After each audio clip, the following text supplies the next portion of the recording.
Rule 3, which kind of relates with Rule 2 in the sense of it's to make your life more difficult, is make friends with people who want the best for you.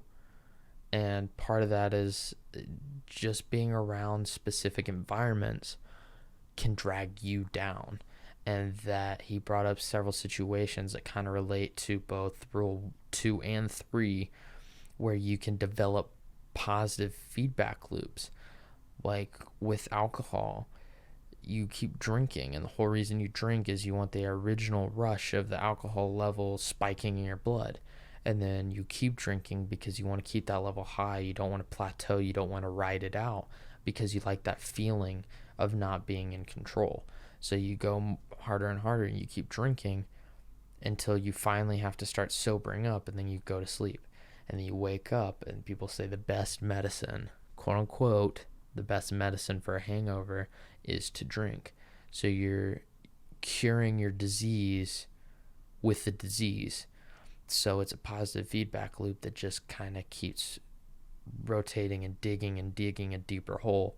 And it's the same with a lot of things. If you don't get out and realize the environment you're in and try to work your way up, you're not going to be able to do that.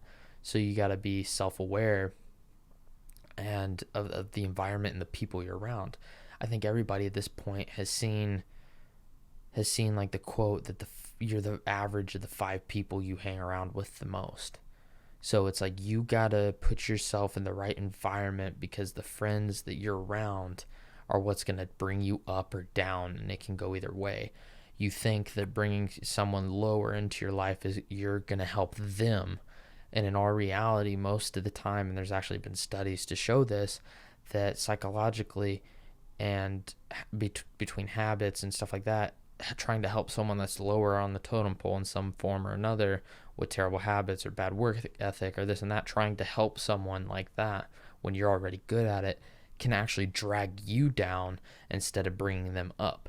So you want to keep pushing your way up. The friends you have can have an amazing impact on who you are and who you can become. And part of the reason why it's so difficult is if you're around friends that want the best for you, it means that they get to demand the best from you.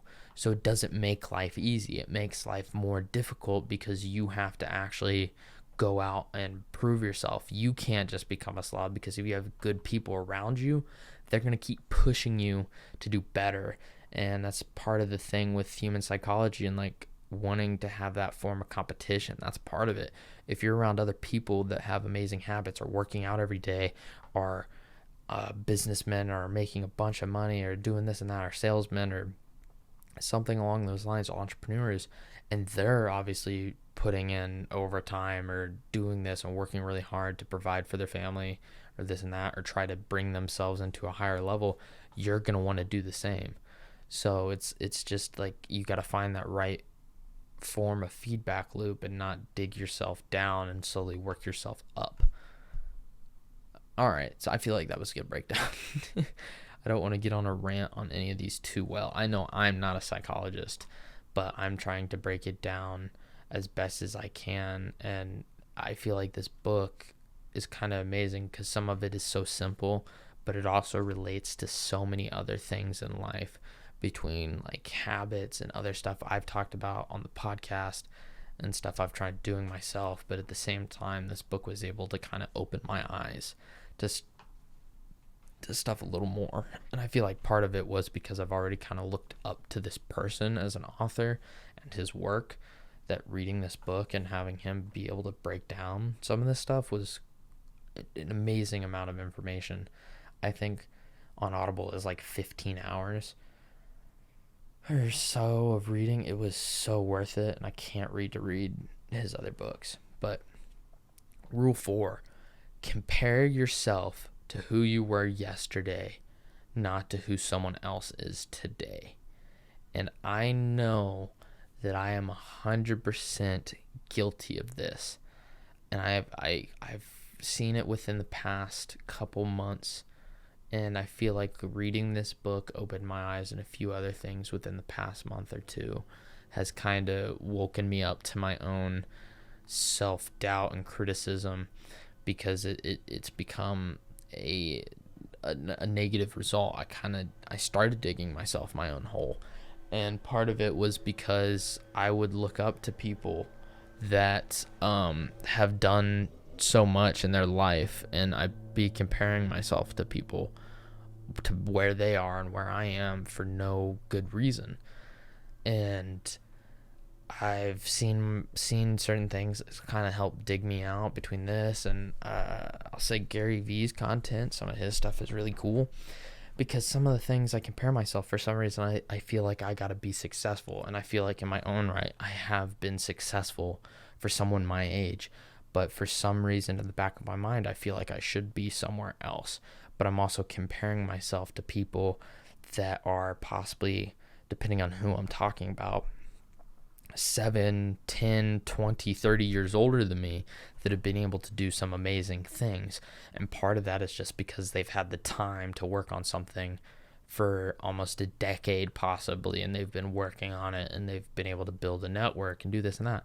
Where it's like, for me, I haven't. I'm still trying to find my niche. I'm still trying to find the stuff I want to be in, and I haven't necessarily done anything like that for a long amount of time. So it's like, you got to have consistency and stay in something for a while to actually see it build, which I haven't. I'm comparing myself to people that's had more time, experience, and it's like, how can I compare myself? I'm still young. I've only been out of school for 3 years, and I've been able to do a lot in that amount of time. But some of these people are so farther along in their journey. To compare myself, it's not a benefit, because I can't compare myself to those people. They've lived their own lives. They've had their own situations and their own struggles to get where they are. I'm dealing with my own stuff, and I got to learn to grow and adapt in that own sense. So the thing that's bad about it is being envious can only bring you down in the long run. And I realized that. And that was something I had to become self-aware of. And not only that, but it's better for you to like slowly make yourself better than just to compare yourself with others. Like this rule in particular kind of relates back to the power of habit, and what he says in this book is, part of it is like, you just need to not necessarily focus on what everybody else is doing, but focus on what you can do to slowly make yourself better day by day. And it's kind of the same principles of atomic habits. It's like just doing the little things to slowly better yourself every day by 1%. Over time, that 1% is going to compound, and within 72 weeks you're going to be 200% better than you were before. And that's kind of what I'm starting to realize more and more, that I just slowly got to make the right steps to work towards the direction I want to go, to slowly but surely work my way there. I can't compare myself to people that are on a mountain way higher than me. I can't compare myself, because I'm just now at the bottom level of that mountain, and I got to slowly but surely work my way up that incline to hopefully get to that point in the long run. But some people start higher up on the mountain than others, and it's just the fact of life. So it's better to aim up than it is to compare yourself to others, but to also work towards it. It's good to aim up, but you want to work towards it slowly but surely, not necessarily to aim up and then compare yourself to who's above. It's just, you want to keep working your way up, not necessarily compare yourself to those people.